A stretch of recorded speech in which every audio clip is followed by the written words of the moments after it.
Muy buenas noches, ¿cómo están? Que el Señor les bendiga. Damos Amén, gracias hermano. Buenas a noches. Dios una vez más por una oportunidad que nos da para continuar con nuestros estudios y ya vamos llegando al final.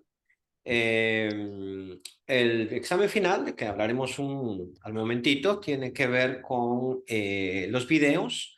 Véanlos todos y vamos a hacer un cuestionario bastante grande para que no suframos, qué sé yo, por algún, por decirlo así, una pregunta que usted no pueda contestar. Y las preguntas vendrán de completación simple, de selección y de falso y verdadero. Hermano Raúl, levanta usted la mano. Ah, ok, fue error, muy bien. Entonces, vendrán de este tipo de preguntas, no serán de desarrollo, ¿sí? Las preguntas. Y haremos ese examen por medio de Google, la plataforma de Google. Yo les voy a mandar el link para que ustedes lo hagan, ¿no? Y eso será la siguiente semana. Entonces ya daremos un tiempecito para ahí. El día de hoy vamos a estar tocando el capítulo 12, 13 y 14 de Romanos.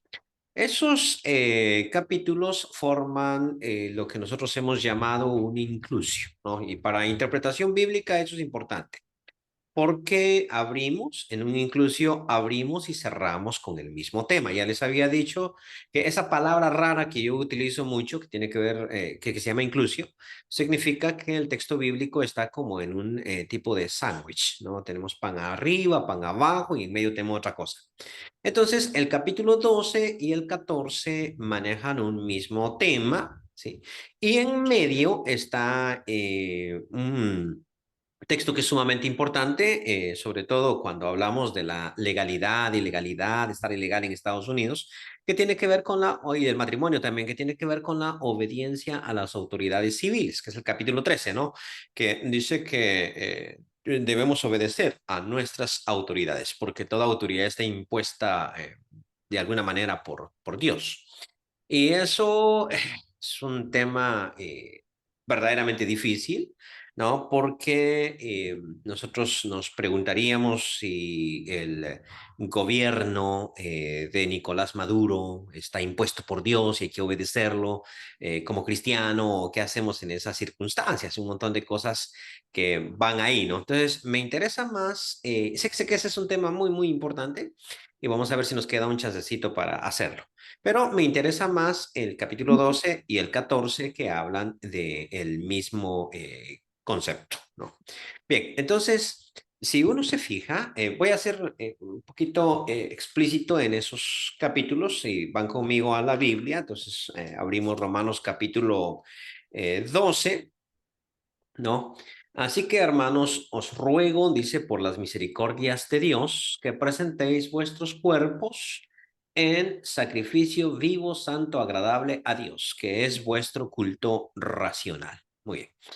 Empecemos por aquí. Solo quiero hacer unos comentarios, no voy a hacer una gran predicación, ¿no? Porque estos textos, este texto, el uno y el 2 son típicos para las predicaciones y mucho se ha hablado de ellos. Pero aquí yo quiero resaltar un puntito, ¿no? En el Antiguo Testamento se hacía todo un culto con sacrificios de animales y con ritos, ¿no? Y nosotros nos hemos quedado mucho con eso. Entonces nosotros llamamos culto a nuestras reuniones. Y sentimos que en nuestras reuniones nosotros estamos rindiendo adoración a Dios. O sea, el tema de la adoración, el que entra aquí, y solo quiero ser corto, ¿no? Pero hay un error. Nosotros a nuestros cultos les llamamos adoración. Muy bien. Ese es un error. Y a veces dentro de nuestro culto consideramos que el cántico o los cánticos que entonamos son la adoración, es otro error. Y a veces hasta tenemos cánticos que llamamos de adoración, ¿no? El director de cánticos dice, ahora vamos a entonar unos cánticos de adoración. Pero uno me pregunta, ¿y lo anterior qué fue? O sea, si no fue adoración, ¿qué fue lo anterior, no?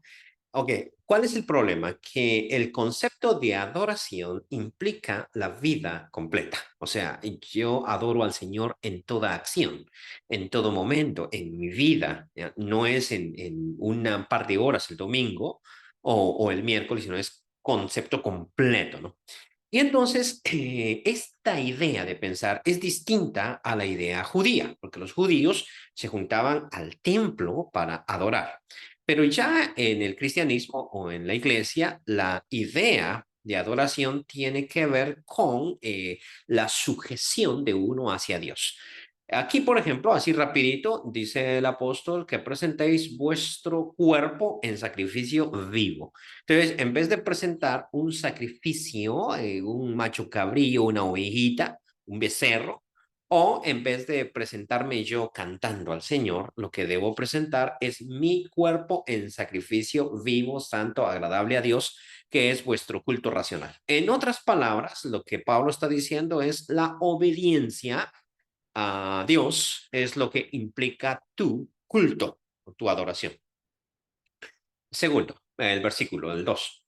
No os conforméis a este siglo. La palabra siglo, cuando aparece en Reina Valera, no se refiere a 100 años. La palabra griega es eon, que quiere decir sistema de cosas o dispensación, o también lo traducimos por el concepto mundo, no referido al planeta Tierra, sino al mundo, al sistema que gobierna el planeta como tal, ¿no? Entonces, no os conforméis a este mundo, quiere decir no penséis como la gente que piensa en el mundo o no sigan los parámetros que tiene la gente en el mundo, sino renovados por medio, sino transformados por medio de la renovación de vuestro entendimiento para que comprobéis cuál sea la buena voluntad de Dios, agradable y perfecta. Bien, entonces aquí solo quiero hacer el siguiente comentario, ¿no? Que un error que ha tenido, que tuvo Israel, fue voltear a ver al mundo para definir lo que tenían que hacer. Un ejemplo, cuando ellos pidieron rey como hacen todas las naciones, ¿se acuerdan? Y Israel tenía que ser una comunidad distinta. O sea, las naciones tenían que parecerse a Israel y no Israel a las naciones. Entonces ellos pidieron rey porque querían ser como las otras naciones. Pasa mucho dentro de la iglesia este mismo concepto. Es decir, a veces la iglesia mira al mundo para saber cómo debe ser, en vez de ser la iglesia una comunidad alternativa que marque cuál es el rumbo de conducta. Entonces, muchas veces, va, por ejemplo, con el concepto de democracia. No, yo no estoy hablando de ideas políticas, eso es simplemente una idea. La iglesia, cuando la iglesia nació allá en el siglo primero en el mundo del Imperio Romano, no existía el concepto de democracia, ¿no? No existía, sino lo que existía era un imperio, y existían reinos y existía un imperio. En ese contexto, cuando a Jesús los discípulos le dijeron, ¿quién de nosotros es el mayor? Entonces Jesús les dijo, observen ustedes el mundo, ¿no? Entonces, les marca el mundo como lo que ellos no tienen que ser. Vean el mundo, que en el mundo los gobernantes se enseñorean de los que gobiernan y los que están en autoridad se creen más que los otros. Entre ustedes no tiene que ser así. Entonces, marca, mira el mundo, sí, pero no seas como el mundo. Tienes que ser distinto. Oye, ¿me siguen con el concepto? Sí. Tienes que ser distinto. Entonces, ¿qué pasa hoy en día? Que el mundo ha evolucionado y hoy en día se mira eso de los imperios y las dictaduras como algo malo. Y hoy en día miramos la democracia como algo bueno. No me estoy metiendo en ideas políticas. Y a veces nosotros en este concepto volteamos a ver al mundo y decimos, así deberíamos de ser nosotros. Entonces el mundo de pronto se vuelve feminista y nosotros, pues, así deberíamos de ser nosotros. Entonces en la iglesia deberíamos defender las causas de las tortugas marinas, por ejemplo, ¿no?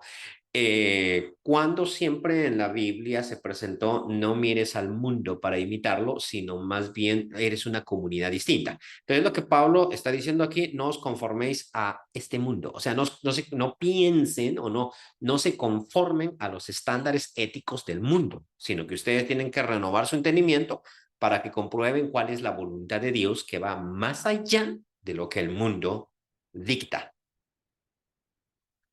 Sí, me explico en ese concepto. O sea, el mundo te dice, por ejemplo, tienes ciertas libertades, tienes esto, tienes lo otro, Sí, pero ¿qué es lo que Cristo dictamina? Entonces nosotros no deberíamos de usar los estándares del mundo. Ahora, esto es bien interesante porque en el capítulo 13 dice que tenemos que obedecer a las autoridades. ¿Sí? Y dice que tenemos que obedecer a las autoridades, pero en el capítulo 12 le está diciendo no se conformen al mundo, o sea, no piensen como la gente del mundo, entonces, no vean la situación de esta manera. Muy bien. Eh, Enseguida, él va a tocar ya los problemas prácticos que están en la iglesia. Ya les había mencionado a ustedes anteriormente que en la iglesia están de Roma, ¿no? Pequeño repaso, en Roma no hay una congregación, sino hay muchas congregaciones. Entonces él escribe la carta a los romanos, a todas las congregaciones de los romanos, ¿no? No es una. Y esto es interesante porque para Pablo, lo que nosotros vivimos hoy sería un escándalo completo y él nos hubiera mandado una carta como la carta que mandó a los Corintios. Porque si ustedes voltean a ver cómo vive el mundo religioso o cómo vive la iglesia, se van a dar cuenta que en X o Y ciudad, y yo sé que no todos los que estamos acá somos miembros de la iglesia de Cristo, así es de que mi comentario tiene que ver mucho con la iglesia de Cristo, ¿no? Pero vamos a ver que existen muchas congregaciones, ¿no? Y dentro de esas congregaciones muchas veces no nos llevamos. O sea, sí, o sea, en X ciudad existen 4 congregaciones, o en Tegucigalpa había un escándalo grande porque en el mismo edificio se reunían 2 congregaciones y las 2 congregaciones no se querían la una con la otra, sino que se peleaban, o sea, y una le cambiaba el llavín del baño a la otra y no las dejaba entrar por la tarde. Era un relajo que armaban estos hermanitos ahí. Entonces, para Pablo, el concepto de iglesia es muy universal, no es congregacional, como nosotros hoy pensamos. O sea, nuestra congregación tiene que llevarse bien. No, tienes que llevar bien con todos, o sea, porque es una sola iglesia. ¿Sí? Oye, ¿me entienden? ¿Me siguen en ese concepto? Oye, entonces, el problema en Roma es que probablemente hay congregaciones de judíos y congregaciones de gentiles, pero ya nos están llevando como si fueran 2 iglesias distintas, como si fuera católicos evangélicos. O sea, no se están llevando para nada. O sea, se odian como que fueran mormones y testigos de Jehová. O sea, porque cuando yo salía del Baxter, ahí estaban los mormones afuera y siempre me gritaban, hijo del diablo, saliendo, ¿no? Entonces, ahí de vamos con perros y gatos, ¿no? Ok, entonces, así. Entonces, pero él dice, son una sola iglesia. Entonces, lo primero, no piensen como el mundo, porque el mundo así piensa, ahora piensen ustedes bien. Lo primero, en esta iglesia de Roma se están llevando mal. Y mucho tiene que ver con lo que un judío piensa y con lo que un gentil piensa. Su mundo, su ética, sus cosas son muy distintas. Muy bien. Primero, lo que él va a decir es, ¿sabes cuál es el problema que tiene esta gente? Tiene que ver con el concepto de jactancia. Este fin de semana estuve conversando con un hermano y yo no comparto muchos conceptos con él, pero eso no hace que sea mi hermano. Ahora, pero ¿y entonces no es que la verdad es una sola? Sí, la verdad es una sola. Pero ¿y entonces cómo es que no compartes? Bueno, es que yo puedo estar equivocado. Entonces tengo que estar dispuesto a escucharlo, a escuchar sus argumentos y ver si tiene razón. Y él debería de estar dispuesto a hacer lo mismo conmigo. Y yo debería de servir al máximo. Entonces, arrancando de ahí, Pablo dice, mira, el problema que tienen, pero lo ha dicho antes, es jactancia, es orgullo, es que se vanaglorian mucho. Observemos el versículo 3. Digo pues, por la gracia que me es dada a cada cual que está entre vosotros, que no tenga más alto concepto de sí que el que debe tener, sino que piense de sí con cordura, conforme a la medida de la fe que Dios repartió a cada uno.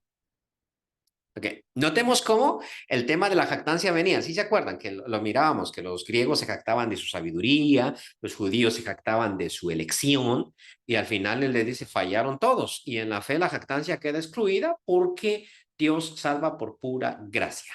Ahora, si yo soy bueno para enseñar, dejémoslo por ahí. Si yo soy bueno para enseñar, Me imagino que algo de eso debo tener, si no, no me invitaran a dar esta clase. Entonces, yo soy bueno para enseñar. Eh, ¿Soy bueno porque soy muy bueno o soy bueno porque Dios me lo dio? Y si Dios me lo dio, entonces ya no debería yo de enorgullecerme de eso. Me acabo de explicar, dice, no, pues que Dios te lo dio. Y si Dios te lo dio, y esto es algo que yo siempre he pensado con respecto a mi persona. Eh, Nunca, o sea, cuando, le voy a contar una anécdota y perdonen que me vayan anécdotas. Entonces, a mí, en una ocasión, me dijeron, hermano, predíquenos 5 minutos antes.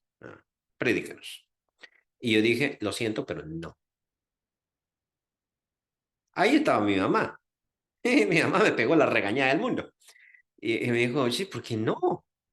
Te lo están pidiendo. Entonces yo le digo, no, le digo, porque son improvisadores. O sea, están improvisando. Y, o sea, no tienen orden, pues no tienen disciplina, ¿no?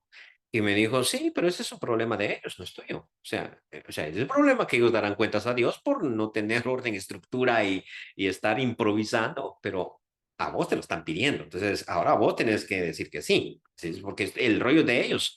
Después les dices, pero ahorita dices que sí. Y yo, no, no quiero. Y tú, ¿por qué no? Porque es que voy a improvisar y voy a lucir mal, ¿no? Ahí sale entonces la razón. O sea, el problema no es que no quieres servir a Dios, o sea, el problema no es el servicio a Dios, el problema es que vas a lucir mal. Entonces lo que te preocupa es cómo luces tú. ¿Ah? Y le hace caer en cuenta a uno de, oye, tiene razón, o sea, yo estoy preocupado por mi reputación. A partir de allí, ¿sí? Jamás rechacé una invitación. Siempre, o sea, rechazo invitaciones, pero es porque tengo un compromiso. O sea, si me han invitado a predicar en un lado, luego me invitan a otro lado, pues no puedo. Y si estoy a más de 3 horas de distancia, pues no puedo. Pero si alguna vez aparezco por su congregación y usted quiere que le predique, yo le voy a decir que sí. Ahora, si eso que usted acaba de hacer es pecado, pues usted mira cómo se la ve con Dios. Pero yo le voy a decir que sí, listo, le hago, porque ahora no me importa lucir o no lucir, si no, bueno, y si luzco mal, pues usted no me vuelve a invitar. Entonces, el problema ya no soy yo doy lo mejor que tengo. Entonces, lo que Pablo está diciendo, mira, no tengas un concepto más alto de ti que el que debes tener, porque ahí empiezan los problemas. Piensa de ti mismo con cordura. Solo comentario extra. Una cosa que a mí no me gusta personalmente es la falsa humildad. Que esta es la persona que dice, oye, hermano, usted qué bonito canta. Ay, no, hermano, yo no canto nada bien. Sí, pero por dentro está pensando que sí. Entonces, eso se llama falsa humildad o falsa modestia. También existe el falso amor, hermano. Yo usted como lo amo, lo extraño mucho. Sí, pero resulta que esto lo estás diciendo, pero no lo estás sintiendo. Bueno, entonces aquí Pablo no le dice expresa tu humildad, sino le dice piensa de ti con cordura. Y conforme a esa medida, ministra. O sea, haz tu mejor esfuerzo. Hermano Raúl.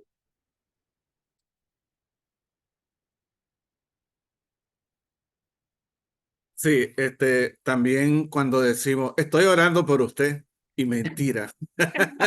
Estoy orando por usted, ¿verdad? Esa es una falsa. Sí, sí, sí, sí, sí. Es que fingimos mucho y ese es un problema, sí. Pero entonces piense de sí con cordura, no sea arrogante, amigo. Y ministre de esa forma. Es el primer consejo que él va a dar. Y la cordura ya la va. La segunda, pero no tengo tiempo para escarbar cada pasaje, ¿no? Pero la segunda es, somos parte de un mismo cuerpo. ¿Qué? Esa partecita es importantísima y creo que no la hemos entendido. Sí, somos parte de un mismo cuerpo. A ver, si, por decirlo así, si somos un solo cuerpo, eh, el éxito suyo es mi éxito y mi éxito es el éxito suyo. Estamos en la misma, o sea, estamos en el mismo barco. Entonces, si a usted se le está inundando la habitación, o sea, si a usted se le está inundando la habitación y yo no lo ayudo a sacar el agua, estamos en el mismo barco. O sea, si usted se inunda, me voy a inundar yo. Ese concepto no lo hemos entendido. ¿Ya? Entonces, yo siempre bromeo con esto, solo para ubicarnos, que Pablo lo hace de otra manera, ¿no? Le digo a veces en predicaciones a las personas, mire, a usted le dan la capacidad o el privilegio de ser maestro o maestra de niños, haga bien su trabajo. Siempre hay un niño que es terrible, es un demonio, yo no sé qué hace, ¿no? Demonio este niño, ¿no? No tiene juicio. Usted ayúdelo. Porque si usted dice, esa es causa perdida, ese a mí no me importa. Ese es el hijo del fulano, no lo disciplinan en casa y yo no voy a morirme por él. Listo. ¿Qué sabe usted, le digo, si no va a ser su futuro yerno? Y cuando tenga 20 años y sea un tipo loco, usted diga, perdí el tiempo y tuve la oportunidad de educar a este niño. Entonces, cuando usted agarra a esos niños, piense que está educando a sus futuras nueras, a sus futuros yernos y lo está guiando en bondad ahora que puede. Entonces, cuando la gente piensa esto, dice, uy, es cierto, la educación de ellos me va a beneficiar a mí o me va a perjudicar a mí. Ahí empezamos a pensar, somos un cuerpo. O sea, esa es la idea. Somos un cuerpo. Dijo un hermano, esto me llamó mucho la atención en Honduras, ¿no? Porque usted sabe que el anciano debe tener a sus hijos en su gestión. Pues este señor, este hermano, sí, tenía un hijo que era terriblemente malo. De hecho, creo que todos le salieron malos. Pero tenía uno que era terrible en ese momento y él quería ser anciano. Nunca lo dejaban porque su hijo daba mucho que desear. Pero una vez predicó, él dio una clase y a mí me tocó porque dijo, mire, yo siempre quiero ser anciano. Yo, sí. Pero dicen que tengo un mal hijo. Yo, ¿de cuál dicen? Yo, sí, es cierto. Yo estaba ahí en la CIA, ¿no? ¿Cuál dicen? Eso es cierto. Y dijo, bueno, pero es que esta iglesia nunca va a tener ancianos. Pues sí, pero prefiero que no tenga ancianos que no los tenga usted, porque su hijo deja mucho que decir. Yo estaba pensando así en voz baja, ¿no? O sea, y entonces dijo, y ahí fue donde me pegó a mí, me mató. Dijo, pues me critican porque yo tengo un mal hijo, pero ¿quién de ustedes ha orado por mi hijo? Pues yo no. ¿Quién de ustedes ha hablado con mi hijo? O lo ha tratado de conducir o de guiar. Y uno no.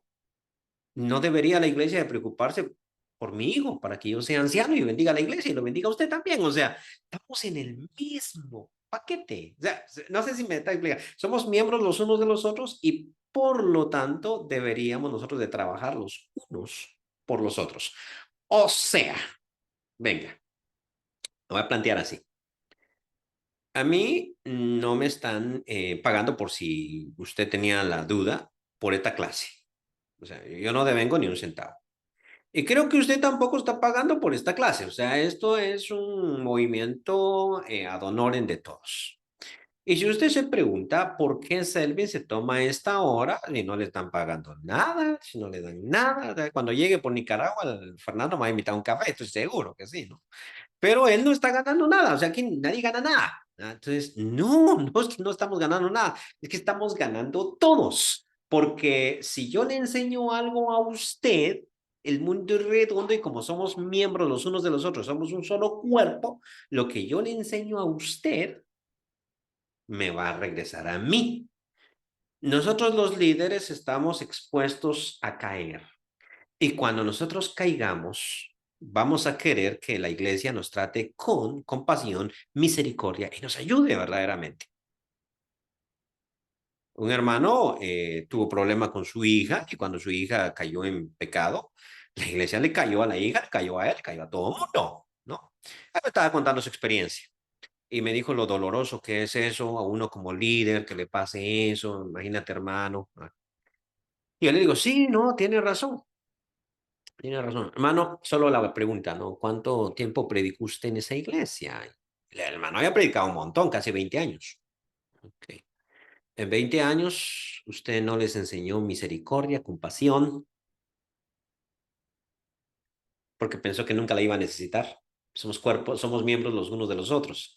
O sea, yo cuido mi cuerpo porque mi cuerpo me cuida a mí. Si yo sé que el café instantáneo me hace daño, no me lo tomo porque me va a causar agruras. O sea, el cuidado que yo le doy a mi cuerpo, la forma, es el cuidado que yo debo darle a la iglesia, a mi iglesia. Entonces, ese concepto lo transmite él de la misma manera. Dice, por ejemplo, versículo 4 porque de la manera que en un cuerpo tienen muchos miembros, pero no todos los miembros tienen la misma función, así nosotros siendo muchos somos un cuerpo en Cristo y todos miembros los unos de los otros. Ahora, lo voy a decir de esta manera. Si los gentiles desprecian y afectan y ofenden a los judíos, a sí mismos se están dañando. Y si los judíos menosprecian y rechazan a los gentiles, a sí mismos se están dañando. O sea, nos dañamos los unos a los otros. No necesita el diablo atacarnos. Nosotros mismos nos atacamos los unos con los otros.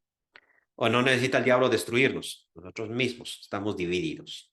Entonces, y ese estamos divididos no tiene que ver con hagamos cultos unidos, no, tiene que ver con un cambio de actitud en el sentido de que yo bendigo la vida del otro hermano. Si el hijo de mi hermano anda por malos caminos, yo como hermano lo busco, lo guío, oye, no seas malo con tu papá. Mira, o sea, te ayudo, o sea, yo mismo lucho porque el hermano sea un anciano, colaboro con la ética de su familia, si puedo darle un consejo, si puedo guiar a su hija, si puedo, no sé si me estoy explicando en el concepto, pero todo lo que tenga que ver con ayuda. Y eso es lo que presenta él, e incluso llega al punto de si tu enemigo tuviera hambre, tú no tienes que tener enemigos, pero si tuviera hambre, dale de comer, porque nunca sabes cuándo ese enemigo va a venir a ser parte de tu cuerpo. Pasemos al capítulo 14. Brinquémonos al 14. La temática del 14 es la misma. O sea, es como que el 13 se metió ahí y no sabemos qué está haciendo. Eso se llama inclusio. Entonces tenemos que interpretar bien el 12 y el 14 para luego interpretar el 13 dentro de ese marco contextual. Bien, el 14, recibid al débil en la fe, pero no para contender sobre opiniones. Hey, entonces, ¿no puedes hablar de opiniones? No, sí puedes hablar. Lo que no puedes es contender.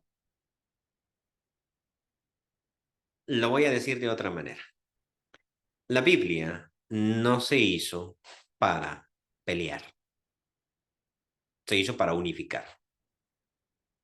¿Quiere decir que Selvin nunca discute sobre textos bíblicos? No, claro que sí.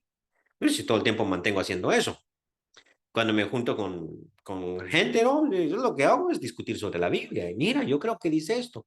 Mira, yo creo que dice lo otro. Mira esto. O sea, listo. Pero no para contender. O sea, ¿eso qué significa? Es el cambio de actitud. Aquí tenemos dos problemas que quiero señalar.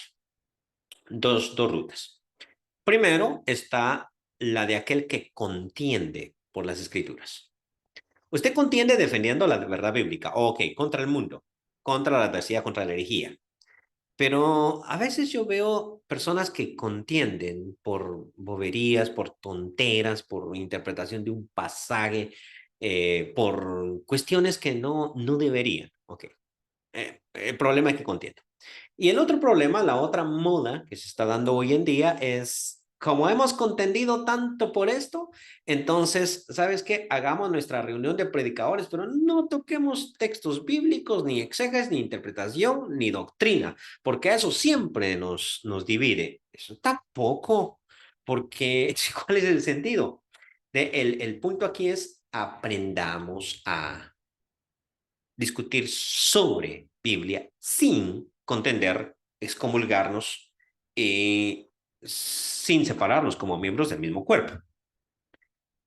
Voy a poner un ejemplo sencillo. Yo estaba aconsejando a una pareja que se iba a casar, ¿no? Y a ellos les llamó mucho la atención sobre un punto que manejé de temática con ellos, que se titulaba Aprendamos a pelear. ¿Y eso? No, pues, es que las parejas van a tener problemas, porque son dos personas de dos culturas, de dos géneros distintos que se están uniendo en matrimonio, y van a tener problemas. Aquí, si ellos no saben pelear, van a divorciarse, van a separarse. Entonces, pero tampoco pueden decir, ¿sabes qué? No peleemos, porque entonces eso no es una pareja. O sea, tú haz lo que quieras, que aquí no vamos a discutir por nada. No, le digo, es que tenemos que discutir. Lo que tenemos que hacer entonces es aprender a discutir, aprender a poner mi punto, aprender a escuchar a la otra persona, aprender todo esto. Y les decía, el problema de las parejas es que no solucionan sus problemas chiquititos y esos problemas chiquititos se hacen un problema grande que ya estalla como una bomba de presión. Entonces, usted no deje pasar nada, o sea, nada, o sea, cualquier cosa que a usted le moleste, póngala en la mesa y aprenda a discutir en las pequeñas cositas. Luego, cuando vengan los grandes problemas, usted va a estar entrenado para saber cómo lidiar, cómo discutir con los problemas grandes, cuando sabe cómo discutir con los problemas pequeños. Entonces, aquí el problema no es, quiero aclararlo, ahora, perdón, ¿usted cree que cuando yo predico no hay siempre un hermano que me llama después y me dice, yo creo que interpretaste mal el pasaje? Sí, siempre tengo hermanos de esos. Y tengo que tener la suficiente habilidad para convencerlo de mi punto después de la reunión o la suficiente humildad para reconocer que el hermano tiene razón. Creo que fallé en esa cuestión. Las dos cosas. Y la suficiente habilidad para terminar la pequeña discusión y seguir diciendo, eres mi hermano y vamos a tomar un café y alegrémonos, somos hermanos. O sea, aprender a discutir sobre doctrina, que eso es lo que nos ha faltado. Al cristianismo universal le faltó. Después de cada concilio que hacía la Iglesia Universal, siempre perseguían al que perdía. O sea, el concilio de Nicea y ganaron los ortodoxos y a los que no opinaban como ellos los persiguieron. Eso es típico en la historia. Entonces, Pablo dice, recibe al débil en la fe, pero no para contender sobre opiniones. O sea, no contiendes. Aprende a discutir. Aprende a plantear tu punto sin imponer tu punto. Bueno, sigue diciendo. Porque uno cree que ha de comer de todo. Otro que es débil come legumbres. El que come no menosprecia al que no come. Y el que no come no juzgue al que come, porque Dios lo ha recibido. Y ahora va con el punto teológico. ¿Tú quién eres que juzgas al criado ajeno? Este es el punto teológico. Sé que aquí hay mucho de contexto y vamos a la mitad de la clase, que estas clases son demasiado cortas, hermano. Vamos a la mitad de la clase, para que mucho de contexto. No me quiero meter en el contexto histórico porque voy a dar información que tal vez no es pertinente. Quiero meterme al punto teológico. Y si usted, por otro lado, sabe otras cosas sobre este pasaje, pues muy bien. Aquí hay mucha tela que cortar. Pero con respecto al punto teológico, mire, ¿cuál es tu rol? Entremos a eso. ¿Cuál es tu rol?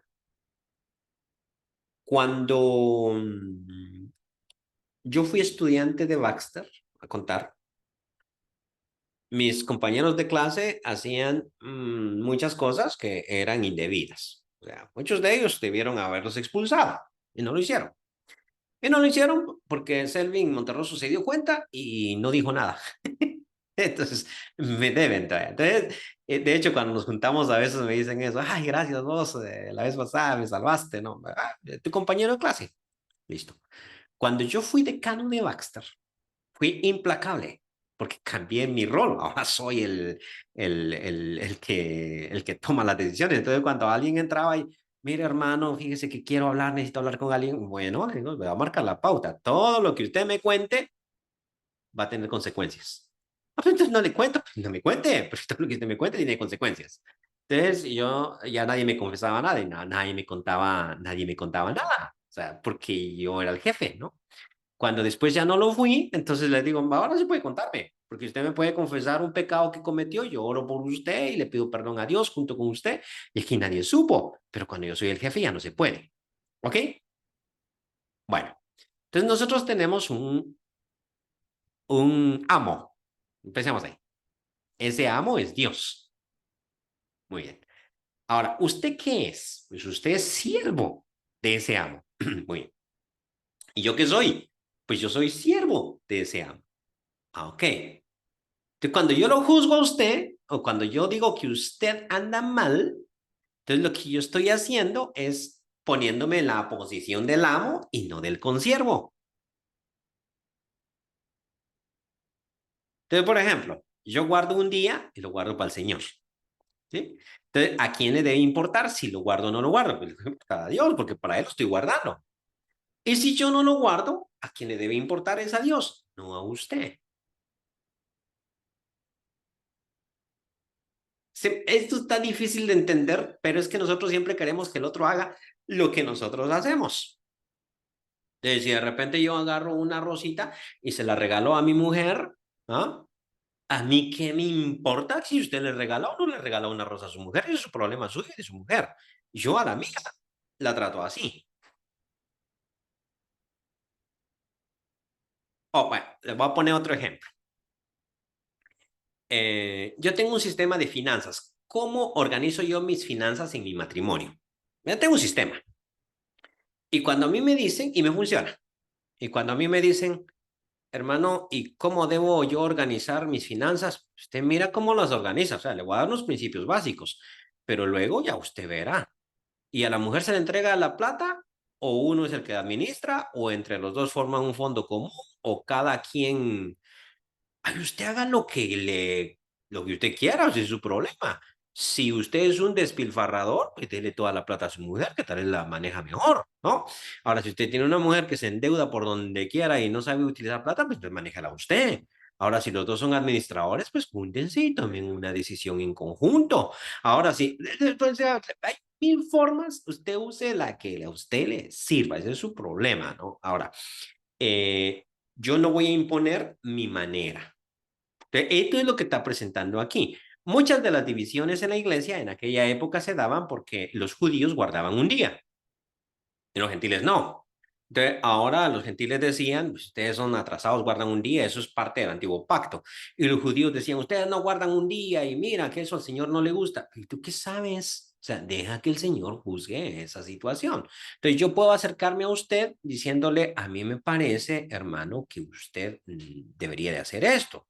Y si usted me dice, a mí me parece que no, bueno, pues eso es el problema con Dios. O sea, yo debo tratar de que usted esté bien con Dios, pero en realidad lo que usted haga o no haga no me afecta a mí. Ahora, ya les voy a contar cómo está la cosa aquí. La cosa está más complicada históricamente. Lo que pasaba es que en aquella época casi toda carne que se comía y se compraba en el mercado era sacrificada a un ídolo. Entonces, los débiles en la fe eran los que pensaban que esa carne que había sido sacrificada a un ídolo, ¿sí? Era contaminada y entonces ellos solo comían legumbres. Entonces, los fuertes en la fe, los que decían, no hay más que un Dios y eso de los ídolos puro cuento, entonces ellos se burlaban de los hermanitos que se abstenían de comer los sacrificados a los ídolos.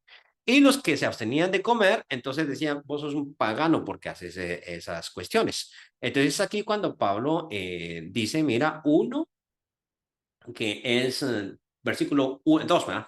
Porque uno cree que se ha de comer de todo, que no importa.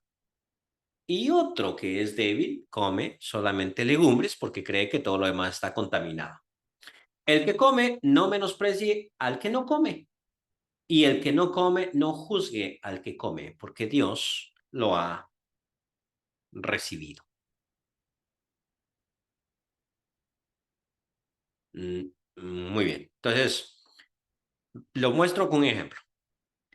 A mí siempre me gustó jugar fútbol. Y yo jugaba bien. Cuando digo jugaba bien, quiero decir jugaba y me divertía, no peleaba. Entonces yo en la iglesia una vez dije, no, jugar fútbol no es malo. Y después uno anciano de la iglesia me dijo, hermano, usted está equivocado en su punto, porque jugar fútbol, eso es malo, eso es pecado. Entonces, claro, yo le pregunté en qué se basa, o sea, cuál sería su argumento, ¿no? Porque puede que él me muestre algo que yo no he visto. Y me dijo, mire, lo que pasa, él estuvo preso, ¿no? Entonces, lo que pasa es que cuando yo estuve preso, yo empecé a ir a la iglesia, muy bien, y a mí me dijeron que jugar fútbol era malo, y yo no les creí. Y un día estaban jugando fútbol ahí, y yo me metí a jugar, y me golpearon. Y cuando me golpearon, yo me enojé y empecé a golpear al que me había golpeado y todo eso, y se armó todo un problema, y entonces yo comprobé que eso era malo. Le digo, sí, es malo para usted, pero no para mí, porque yo no hago todo ese relajo que usted se hizo. Entonces, vea, o sea, ahí es donde yo puedo decir, ¿sabes qué? Esto es malo para mí, pero no te lo voy a prohibir a ti, porque eso es malo para mí. O sea, yo debo decir, es mi relación con Dios y yo creo que a mí me funciona tal cosa, pero lo que a mí me funciona no tiene por qué funcionarle o no funcionarle a usted. Hablemos del tema del ayuno, ¿sí? Yo no ayuno. Yo no creo que eso sea funcional. A mí no, yo no, o sea, eso no va conmigo. A mí invíteme a comer, no me invite a ayunar, ¿ok? Pero si usted me dice, sabe que yo he estado ayunando y a mí me gusta y me siento bien, entonces yo, ¿para qué le voy a decir? O sea, ¿para qué? Es que tú tienes que hacer lo que yo hago, no porque lo que yo hago a mí me funciona y no le va a funcionar a usted. Creo que el Dalai Lama lo presentó muy bien. ¿Cuál es la mejor religión? Le dijeron a él. Claro, aquí estoy saliéndome de contexto, ¿sí? Yo podría criticar lo que él dijo, pero lo estoy usando como ilustración. Entonces él dijo, eso es como decir cuál es el mejor camino para la colina. Ah, mira, hay como 5 caminos para la colina, uno que es largo y tendido y uno que es recto y parado y unas que son escalinatas. Entonces, ¿cuál es el mejor? Depende, depende qué tan gordito, qué tan flaco, qué tan atlético estés. Porque si eres muy atlético, agarra las gradas. Pero si eres muy gordito, agarra el camino largo. Entonces, camino va a ser mejor dependiendo de cada quien y de la condición en la que cada quien esté. Yo nunca he leído la Biblia de pasta a pasta, jamás. Yo solo he leído por aquí, por aquí, por aquí, por aquí, por donde quiera, y yo así hago mi estudio bíblico, yo no sigo un orden, yo abro la Biblia y empiezo a leer los profetas, y otro día abro y empiezo a leer salmos, y así soy yo, soy un desorden para leer la Biblia, y a mí me funciona. Pero luego, si usted me dice, a mí me funciona leerla de pasta a pasta, excelente. O sea, lo que estás haciendo está bien, te funciona, es tuyo, ¿no? Y tal vez yo lo voy a imitar, pero no nos impongamos los unos a los otros. O sea, es el punto teológico, lo marca en el 4. Tú, ¿quién eres que juzgas al criado ajeno? O sea, Dios es el amo, este es el criado, tú no eres el criado. Para su propio Señor, ¿está de pie o cae? Pero estará firme porque poderoso es el Señor para hacerle estar firme. Uno hace diferencia entre día y día, otro juzga iguales todos los días. Cada uno esté plenamente convencido en su propia mente. Cuidado con no estar convencido. El que hace caso del día, lo hace para el Señor, y el que no hace caso del día, para el Señor no lo hace. El que come para el Señor come, porque da gracias a Dios. Y el que no come para el Señor no come y da gracias a Dios. Cuando me dicen esto, por ejemplo, viene una hermanita, les voy a contar, y me dijo, quiero que me mire, ¿va? Yo estaba lavando mi carro, limpiando mi carro. Yo la miré, tenía un pantaloncito bastante pegado. Me dijo, ¿te parece? Me trataba de vos. ¿Te parece que mi pantalón está demasiado indecente? Y yo la miré, traté de no emitir juicio, le pregunté, ¿y tu marido, pues, qué dice? Y me dijo, él no tiene problemas. Si no tiene problemas, yo, ¿por qué voy a tener problemas yo? O sea, si a él no le da nada, ¿yo qué? Entonces me dice, es que yo me siento mal. Entonces no lo uses. O sea, porque tú ya te sientes mal. Ah, veamos, barajémosla. Hay una cosa que uno siempre tiene que hacer y es orar.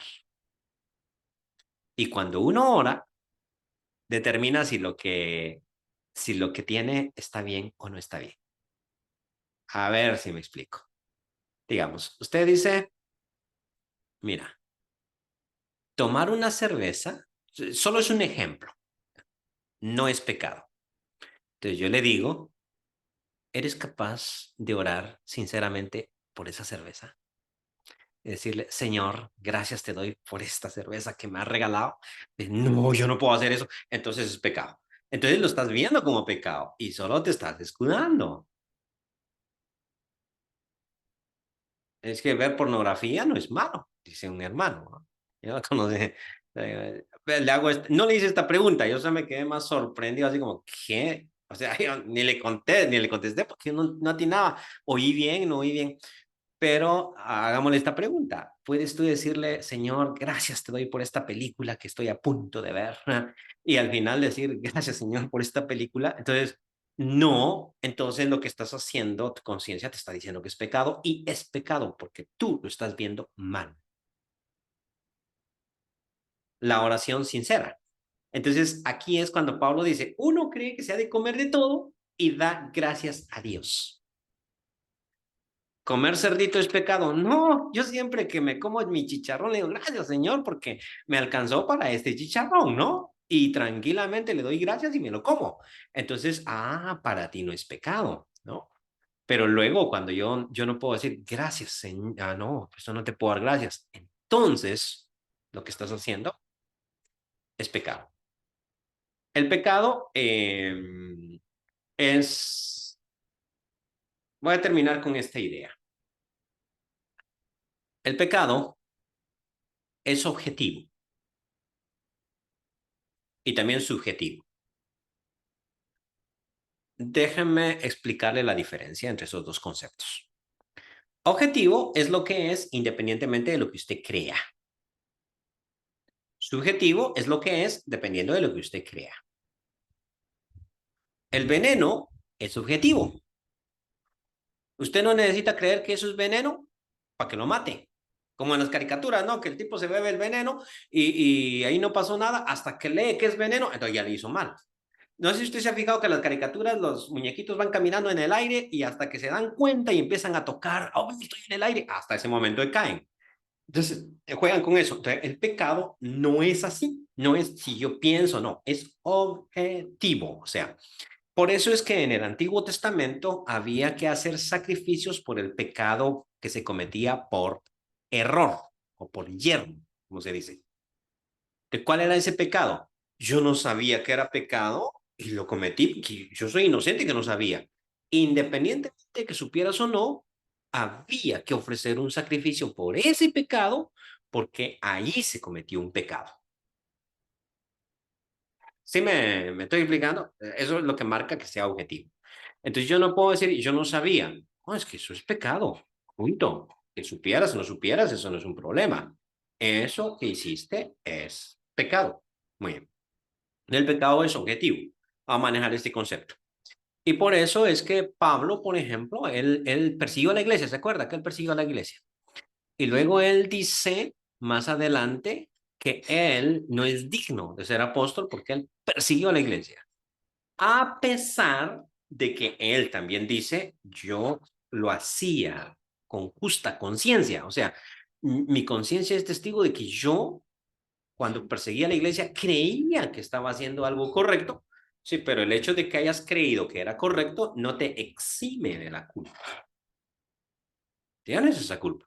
Y eso lo hacía no ser digno de ser apóstol. Entonces, ¿por qué? Porque a veces uno piensa, como yo no creo que sea pecado, entonces no es pecado. Porque si así fuera, entonces comenzámonos de que las cosas no son pecaminosas. El pecado es pecado independiente de lo que el mundo diga, independiente de lo que la iglesia crea. Y por eso es que la iglesia tiene que arrepentirse de pecados que muchas veces no consideró que fueran pecados. Ok, sí, sí, me explico en cuanto a ese concepto de objetivo, pero ahora vean, cambio. El pecado tiene un ingrediente subjetivo porque tiene que ver con una relación con Dios. O sea, eso significa que algo bueno que yo hago o algo que no es malo, de facto, que yo pueda hacer, se convierte en malo cuando yo pienso que es malo.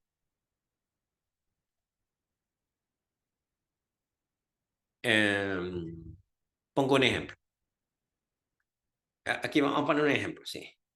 Hay una hermana, no es hermana, una señora que en determinado momento iba a la iglesia, pero que no era hermana, me comentó este caso. Resulta que ella sospechaba que el marido era mujeriego. Entonces ella creó un perfil de Facebook. Le puso una foto bien bonita de una mujer y tentó al propio marido. Y lo citó a una reunión en el parque. Y el muy bruto llegó a la reunión y a toparse con la mujer. Entonces me dijo, él me fue infiel, hermano. Y yo le digo, ¿pero cómo le fue infiel? Le fue infiel con usted misma porque usted era la que estaba en el Facebook. O sea, objetivamente el hombre no fue infiel, porque para ser infiel usted necesita meterse con una mujer que no sea su mujer. Y el hombre estaba coqueteando y todo lo que usted quiera con la misma mujer, ¿no? O sea, ahí nunca hubo otra mujer. Eso es objetivo. Pero ella insistía, sí, sí, claro que ahí no había otra mujer, pero sí me fue infiel, porque él creía que había otra mujer. Este sería un buen caso. ¿Realmente fue infiel o no fue infiel? Mire, mire cómo le estoy planteando el juego, ¿no? ¿Realmente fue infiel o no fue infiel? Entonces, el punto lo hace aquí Romanos. Algo puede no ser pecado, pero si usted cree que es pecado y lo hace, es pecado. ¿Por qué? Bueno, lo mismo que el hermano. Bueno, no era hermano, no, pero él objetivamente no fue infiel, pero subjetivamente sí.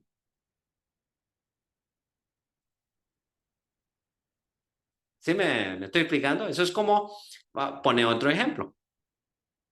Resulta que yo quiero matar a un fulano, a alguien, ¿no? Quiero matarlo. Compro la pistola, la cargo, lo velo en la esquina. Cuando se aparece, le disparo. Pero con tan mala puntería que tengo, que le descargo la pistola y no le pego ni un balazo. ¿Soy asesino o no? Dice, no, porque técnicamente no mató a nadie. Y el otro dice, pues sí, porque aquí estaba la idea de matarlo, ¿no? O sea, entonces usted sí es un asesino. ¿Ven? Entonces, el pecado es objetivo. Es decir, yo no pensaba en matarlo y lo maté. Eso en ley se llama delito culposo. En la ley del Antiguo Testamento, eso me hacía culpable y yo debía pagar algo porque hice algo malo, independientemente que no quisiera hacerlo. En el Nuevo Testamento le presenta la idea contraria. Si usted piensa que algo es pecado y lo hace, allí se convierte en pecado. Bien, vamos a terminar por hoy. Que el Señor los bendiga y nos vemos la próxima clase, examen final, y vamos a tener un repasito. Me apartan un tiempito extra después de la clase para hacer el examen. Que Dios les bendiga y se cuiden. Buenas noches.